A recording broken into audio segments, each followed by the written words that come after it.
The air in the year 1631 didn't smell like spring. It smelled like charcoal and wet iron. For Hans, a simple pikeman in the Swedish army, the world had shrunk to the width of the wooden shaft in his calloused hands. Behind him, the city of Magdeburg was a pillar of fire. He could hear the streams drifting over the Elbe River, a sound that no amount of prayer could drown out. He tried not to look back. His commander, Captain Vogel, sat atop a horse that looked as tired of the war as the men were. Vogel barked at them to close the gaps, his voice cracking from weeks of shouting orders over the roar of cannons. Hans felt the heavy, rhythmic thud in the ground before he saw the enemy. It was a low vibration, like the beating heart of a monster emerging from the morning mist. Out of the grey veil came the Imperial cavalry. They weren't just men. They were walls of steel and muscle, their breastplates gleaming with a cold, predatory light. Hans knew many of his friends wouldn't see the sunset. Vogel screamed for the pikes to level. A forest of 18-foot ash wood lowered in unison, a jagged fence designed to turn charging horses into slaughter. Hans tucked the butt of his pike into the soft earth and braced his shoulder. He remembered his mother telling him that the 30 Years' War would end before he was a man.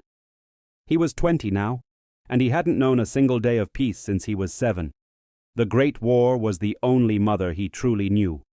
The first volley of musketry erupted from the flanks. Blue-white smoke blinded everyone for a heartbeat. The sound was a physical blow, a sudden thunder that shook the very bone marrow. Through the haze, a horse screamed, a sound so human it made Hans flinch. An Imperial rider tumbled from his saddle, his heavy armor clattering like a bag of kitchen pots as he hit the frozen mud. But the momentum didn't stop. The cavalry hit the pike square with the force of a falling mountain. Hans felt the vibration travel up the wood, snapping the arm of the man next to him like a dry twig. Vogel was everywhere, his sword swinging in high arcs. He shouted that they must hold the line or be trampled into the muck. He was a man possessed by the singular need to survive another hour. Hans found himself staring into the eyes of a young Austrian soldier who was pinned by a pike tip.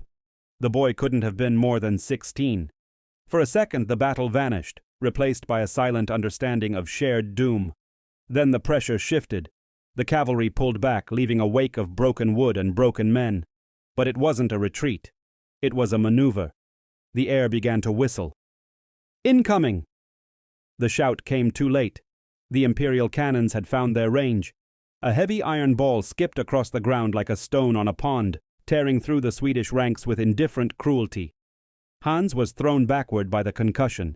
His world turned into a silent film of spinning grey sky and red earth.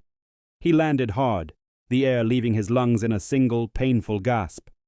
He lay there for a moment, listening to the ringing in his ears. He touched his side, expecting to find a hole, but his fingers met only damp wool and cold steel. He was alive, for now.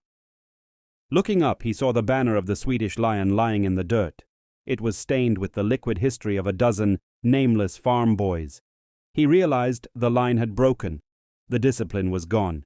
Everywhere he looked, it was a melee of daggers and sword pommels. Without the pikes, the cavalry had returned to finish the job. It was no longer a battle, it was a harvest. Hans scrambled to find a weapon. His eyes settled on a discarded matchlock musket. It was heavy, awkward, and the match was nearly burned out. He grabbed it by the barrel, using it like a club.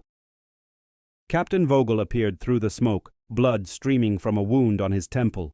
He yelled at Hans to get to the bridge. The bridge was the only way across the Elbe, the only way to the safety of the main camp.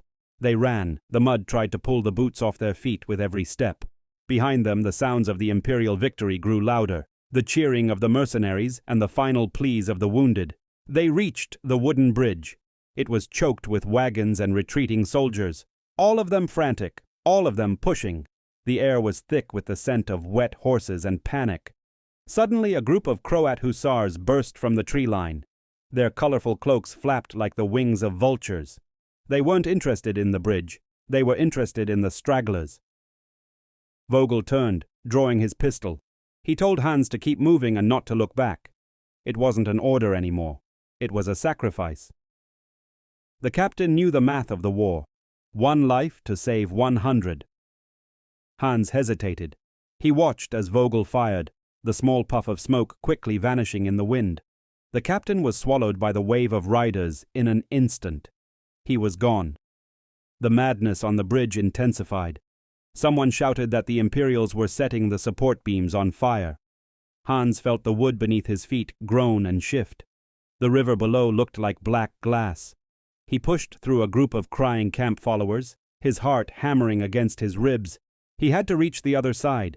He had a sister in Stockholm who didn't even know he had been sent to the front. A cannonball struck the far side of the bridge structure. The heavy timbers splintered, sending a shower of lethal toothpicks into the crowd. Hans felt the bridge tilt sharply to the left. He jumped, not for the shore but for a piece of floating debris in the river. The water was so cold it felt like 1,000 needles stabbing his skin at once. It took his breath away instantly. He surfaced, gasping, and grabbed onto a heavy barrel that had fallen from a wagon. He watched from the water as the bridge finally groaned its last and collapsed into the river with a roar of dying wood. The current pulled him away from the carnage, past the burning city walls, and into the dark woods downstream. The silence of the forest was more terrifying than the noise of the battle. Hours later, he dragged himself onto a muddy bank. He was shivering so hard he couldn't stand. He looked back toward the horizon where the sky was still a bruised purple from the fires. He was one of the few who escaped the sack of Magdeburg. 20,000 people had died that day. He wasn't a hero. He was just a man with a broken pike and a memory that would haunt him until his last breath. In the distance, the sound of a lone trumpet signaled the end of the day. The war would continue for another 17 years. But for Hans, the world had already ended in the mud of the Elbe. History remembers the generals and the kings, but the ground remembers the boys who never went home.